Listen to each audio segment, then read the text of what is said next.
don't worry if you have hesitation, because this is part of our pain of the choice. And I have made, being a student of physics and philosophy, I made some amateur films. At that time, distinction between amateur and professional was much more sharp than it is today. And I was getting some awards for my amateur films. And for a young man, it is extremely important when some total strangers, members of various juries, consider that my work has some value. So that's the moment when I decided I would try to take it seriously as a profession. And I applied to the Film Academy. I was admitted. I was kicked out from the academy as a student later, then readmitted. And that was the lesson of life, that you will have always ups and downs, and you must not be too euphoric when it goes well, and not too depressive when it goes badly. Any important filmmakers who inspired you in particular? Oh, well, as a spectator, I was watching quite consciously Ingmar Bergman at the beginning, Robert Bresson, whom I liked very much, and probably that was the beginning of my deep love with films, but it was love of a spectator, not of a filmmaker. I didn't consider my filmmaker myself. And also the period in which you started filmmaking, many film historians and critics call it the cinema of moral anxiety. Instead of filmmakers like you, Krzysztof Zanussi, Agnieszka Holland, all of them coming together to create a certain kind of film that was rather different from the French New Wave or Italian films and all that. Well, so it was different, but it was also in some aspects similar. We were closer to documentary films, and Nouvelle Vague was also sometimes very close to documentary. So it was not Hollywoodian in its essence. But we noticed that the discrepancy between ideals, ideological ideals, and the reality of our life is painful, is unacceptable, is irritating. And I think many people of my generation were just willing to express our anger that things look poorly and they are described as if it was all correct, all right. Corruption was unbearable. The total confusion was unbearable. Lack of respect to simple people was in such a contrast with slogans which were all in favor of simple people. So I think that was the motor that gave us energy to make these films called Moral Anxiety. If you look back after, say, 40, 60, 70 years, things haven't changed. Like the moral anxiety remains. And how do you look back? What is the legacy of that cinema of moral anxiety when you look at it from today? Like? Well, I'm sometimes paradoxically disappointed that these films did not age enough. I wish they could have aged, but this reality, unfortunately, continues. And when I travel with my camouflage, very often students at the university now, almost 50 years past, and they say it is not very different today.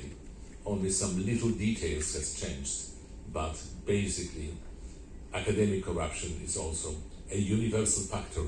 I travel with my films in many countries. In the United States, where we believe that universities are more clean, morally speaking, they are not. Students say there are similar stories also in good American universities. So corruption is an innate part of human being, but we have to fight it, even if this fight is hopeless. When you look back, what are the lineages like? Has it influenced the later filmmakers or contemporary filmmakers to look at the moral confusion that we live in today? Well, nobody wants to admit that he is influenced. Each of us believes that we are absolutely different and original. So even if I see that there is an evident influence of this trend today, I won't point out in which films, because maybe author will be offended. So, but I think that moral issues or ethical issues are substantial for any narrative. You find it at Shakespeare, you find it at Cervantes, you find it in all great literature of the world. So we're not doing anything new. We are doing something what other people did before, and other people will do in future. To come back to some of your major concerns in your film, from the beginning you can see this concern with science and religion, or reason and faith. There has been a kind of continuing theme throughout your work. So how do you look at the whole war? Has it changed over the years, your conception or your hope of science as a way of looking at the world, revealing the truth of the world, and also faith as a kind of means of liberation? How do you look at it? No, I don't feel that I passed some big evolution.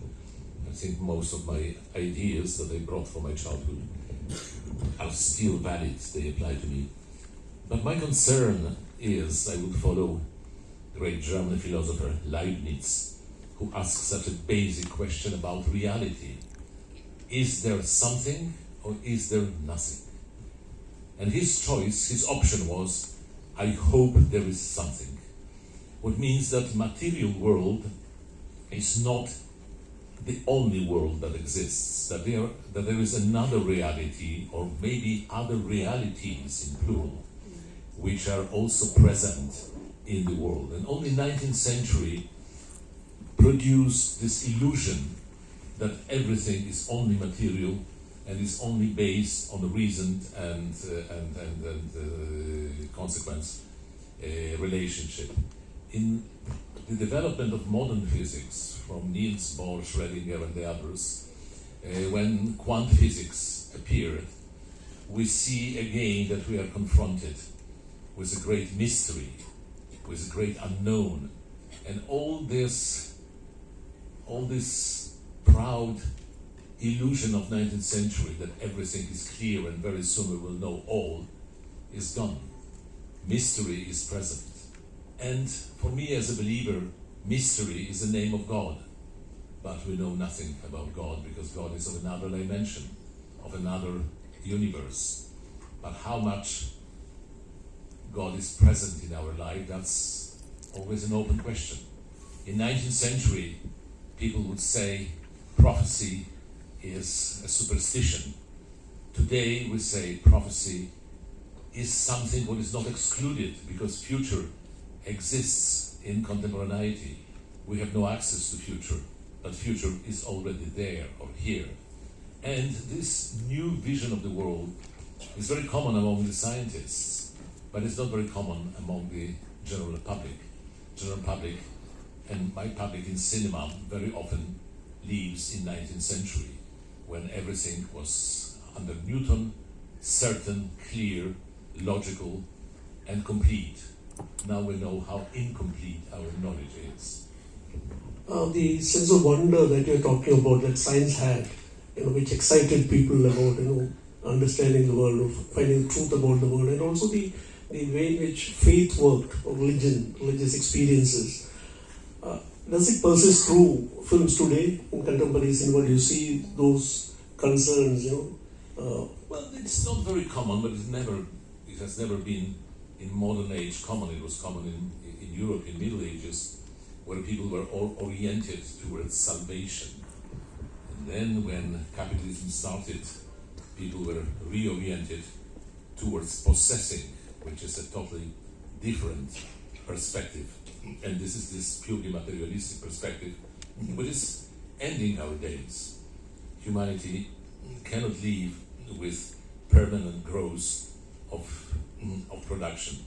We must stop it. So we must stop possessing. And the person that influenced me or impressed me, that's why I made my latest film, The Perfect Number, is a mathematician in Russian Federation of Jewish origin, Mr. Perelman, who got a prize of $1 million for his mathematical work. And he sent this check back to the to the committee, saying, "Don't send me such things, they disturb me." And I think he was a very modern man. And as I approached his friends, they told me he regretted if this check was for $1,000, he would have used it to repaint his kitchen. But 1 million is a nuisance, is something burden that he doesn't need to take care of. He says, "Send it back and don't bother me anymore." I think he was one of the modern people of future. Do you think one mission of cinema is to engage with such idealisms and such visions about pursuit of knowledge despite everything? Well, I see pursuit of knowledge is one of the imperatives of our life. This is something what is different among humans, and other living entities have no need to understand. We have some need, we have disinterested curiosity, which makes humans so different from the rest of the nature. And I love it. I'm part of it. I want to know. I am ready even to pay a lot if you explain to me or if you reveal me secrets of surrounding world. And I think it is beautiful, but it's also important to remind people that narrative is one of the basic elements of the development of human species. I keep saying this on the base of observation because I have 10 dogs. I have a big garden. And 10 dogs. My dogs, none of them knows the history of his grandfather because they have no way to communicate it. We humans will know something about our grandfathers, and we know about people in another valley that we have never visited. This is narrative, and that's why it is so substantial for the development of human, to know what happened to the others.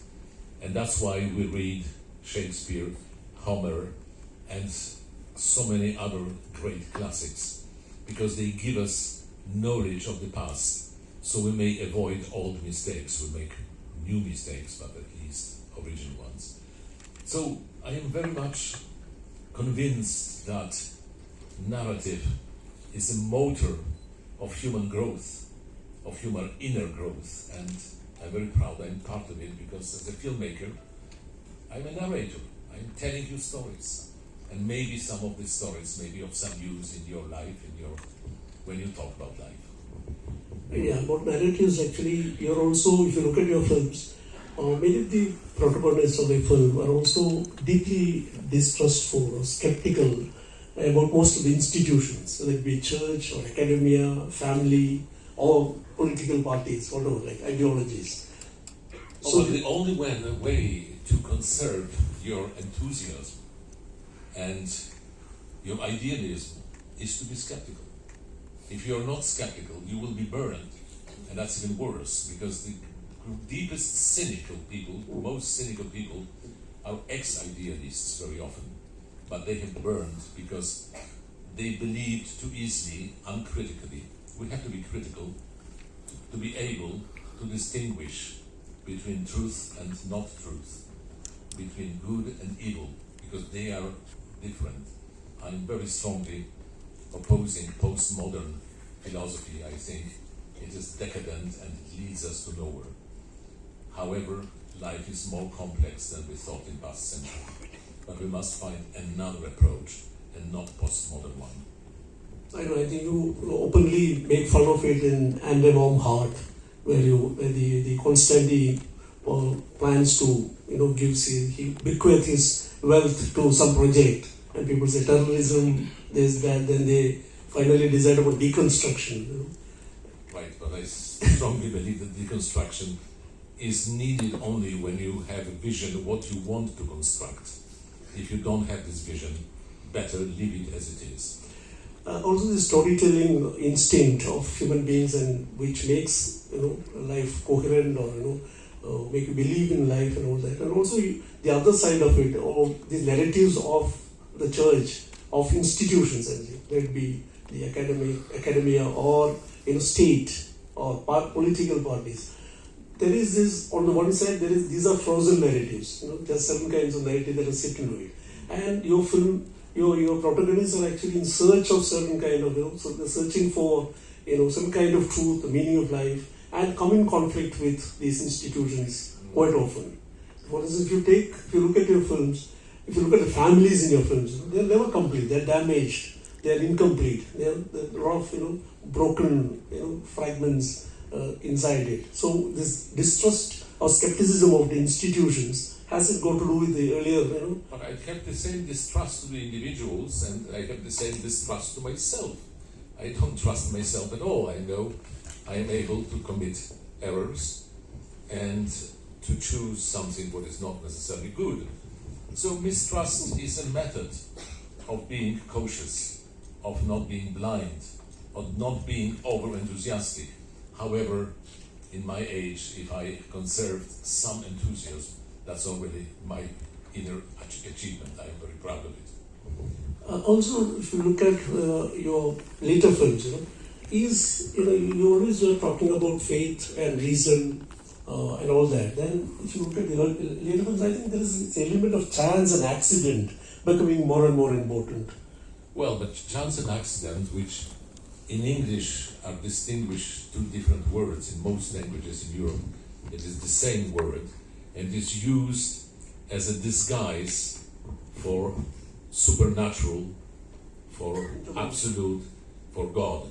That's the way how supernatural may appear without being uncovered. And I like this idea because it is very intriguing why certain things happen and others do not. I put it in my latest film, very well-known statistic law, that in a big city, when it is in Europe over 1 million, one person per day will be killed by a car accident. But if one day nobody is killed, next day there will be 2 people killed. And none of them knows the other one. And why there is this regularity? Why there is this regularity between microcosmos and macrocosmos? It doesn't need to be divine, but it may be. So faith is a choice. It is choice, like Leibniz said, I choose that there is something, but there may be nothing. I think choosing there is something is better choice, but that's my option. I cannot impose it on anybody, over anybody. Yeah, because in imperative you say this car which is going to hit us tomorrow is already being filled with gas now. And also one more thing, like if you look at the imageries, there are certain kinds of images that recur in your films. For instance, there is this image of this snow-covered mountains, huge, vast visuals of this mountains, which it may be, signifying the aspirations of individuals, or something that is beyond you, something like that. On the other, you also find a lot of images of death. And dead bodies of different kinds. Dead bodies in mortuaries, you can see embalmed bodies, you can see dead bodies being dug out from war trenches. So these images, these recurring images, dreamy on the one side, nightmarish on the other, about dream and also about reality. Is it a conscious kind of thing, or does it happen as part of your narrative process? Well, in my age, whatever I do, I already had the time to think about it. And these mountains is not only metaphor, it is an existential experience, because even if our pride makes us big when we are surrounded by our works, which is in big cities, in the mountains we are all very small, or a tiny element of the huge nature. So we are redimensioned, and I find it very refreshing to stop thinking about myself as a powerful entity and say, no, I am just a microscopic element of the huge universe. That's why I'm back to mountains very often. But generally speaking, death is something unavoidable that our consumeristic culture tries to hide, to keep in secret what is wrong. we must be aware that we are mortal. It gives us more taste in life, and we must be courageous and face the fact that we are mortal, and one day or another we will either disappear or maybe find ourselves in a different form, in different reality. This is the subject of faith, that there is something and not nothing. I can also a lot of young filmmakers and students here. So can you tell us about the filmmaking process? How do you go about making a film? Well, that's whole life. How can I tell it in few minutes? I insist very much on the fact that we have to be very vigilant, because it is very easy to fall into self-mystification, that we mystify ourselves and miss the truth about ourselves. So the mirror is a very important tool, instrument of our self-correction. Look at the mirror and see what happens to you when you are true and when you are a liar. We all tend to lie because we want to please the world and want to be rewarded. But the price is that we can become liars. And art produced by a liar is not going to be good unless liars try to redeem. When I see the biographies of great writers, I know that many of them had very unacceptable biographies, but they all tried to redeem, like Dostoevsky did. So I think truth and the mirror is my suggestion. Don't run away from yourself, but just look in the mirror and tell us what you see. If you do it straight, it will be, I think, it may be rewarded. However, I remember some short time ago, a couple of years ago, I was in Houston in America, teaching their film class, and the students showed me their works, which were very slick, very well done, but totally empty. They were all scenes which I've seen already 10 times on television. They were able to imitate it, to do this again. So I said, well, listen, why don't you share with me your problems, your doubts, your choices, your dramatic choices? One courageous student stood up and said, I had only one dramatic choice in my life. I had to choose between Nokia and Motorola. Well, I said, listen, your life is so miserable that it's a very good subject to make a film. But show me how miserable you are, and then I will be interested. I think one fascinating feature of your film is that there are long conversations in them. And many of the films are actually titled in scientific terms, like constant factor, imperative, perfect number, all these. And these long conversations about a particular concept are about two standpoints, arguing with each other, with spirituality and reason or whatever. And like, how do you go about it? Actually, is it totally written out or do you improvise there? Well, look on narrative art, so-called audiovisual in general, all TV series, all films shown in various places. 70% are two people standing in front of each other and talking.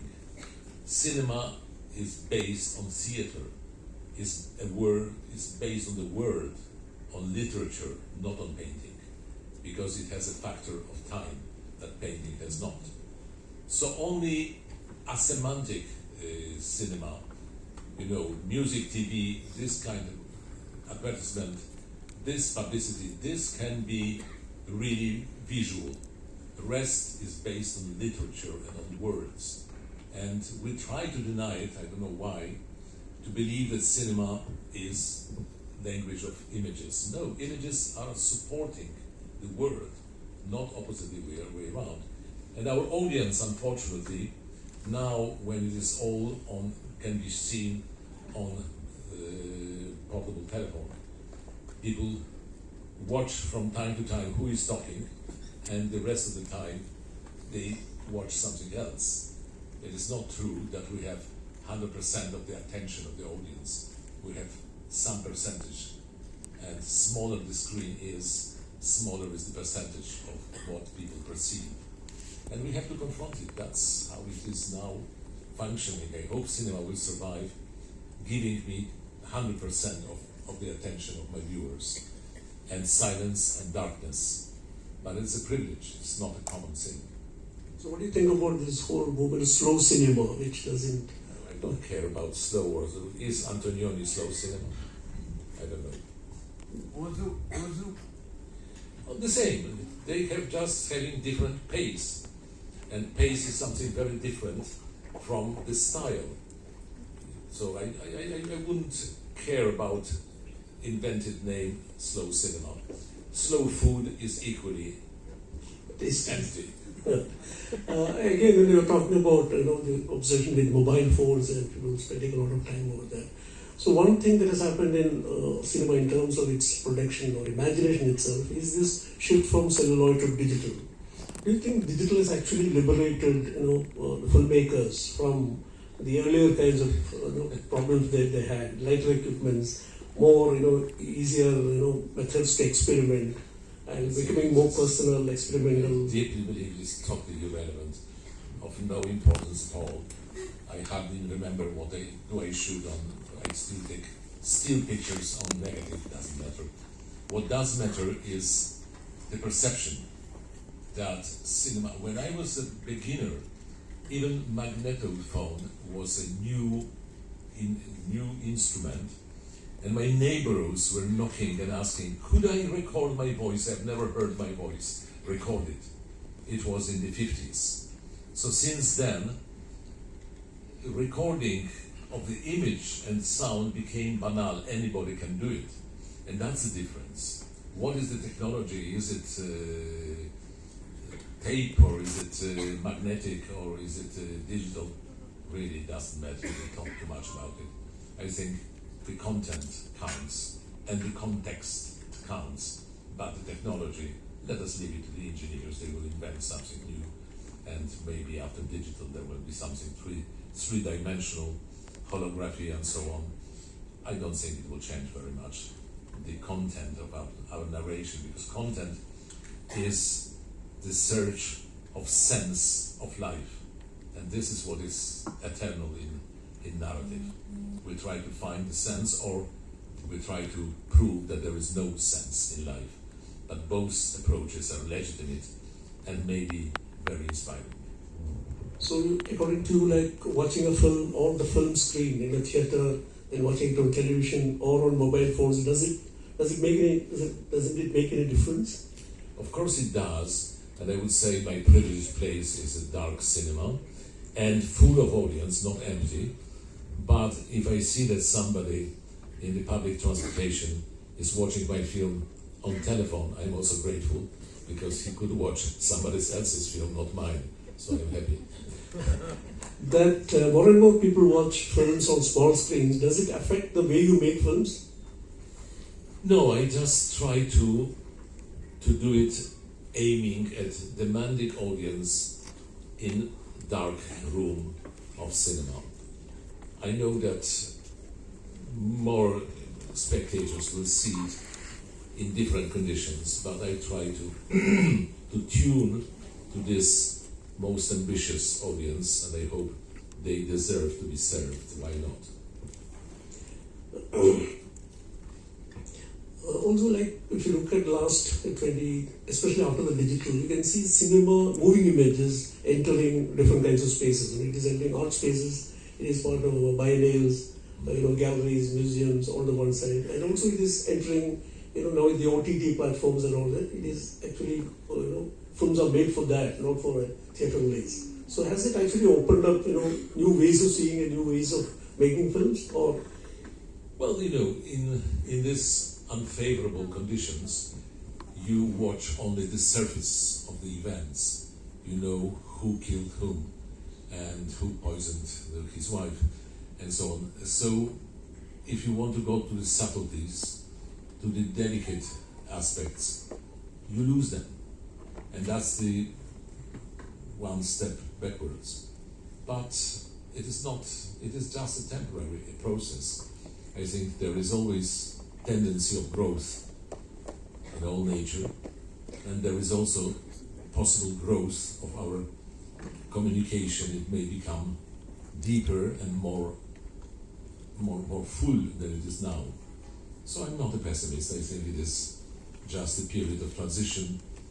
The cell phones are so new that we didn't get adjusted to them enough. However, I've heard recently, because I'm very interested in artificial intelligence, that there is an evidence that the IQ of people, young people, in last 20 years in developed countries has declined remarkably, because they don't find addresses because they have Google, and they don't count, they use the telephone, so they don't know how to count.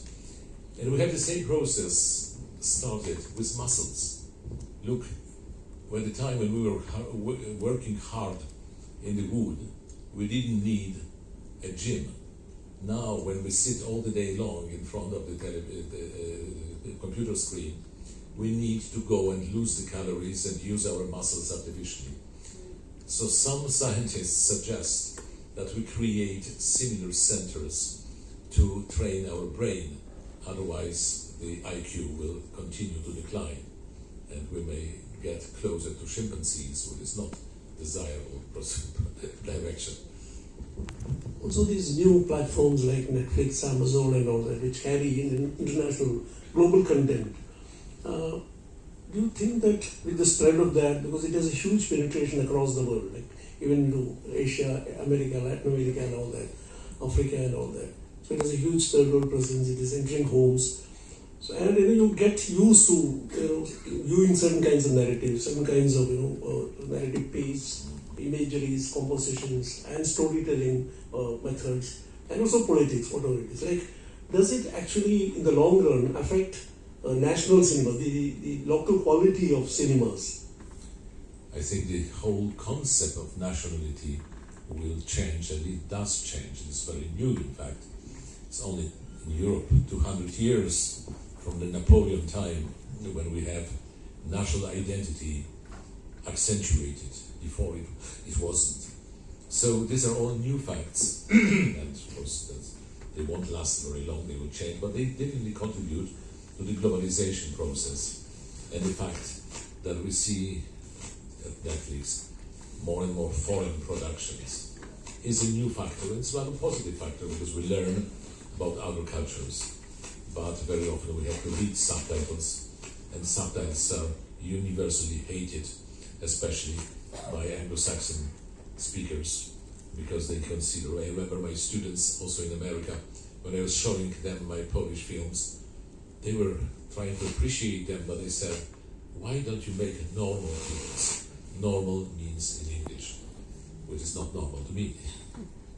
You also work in operas and all that, theatre.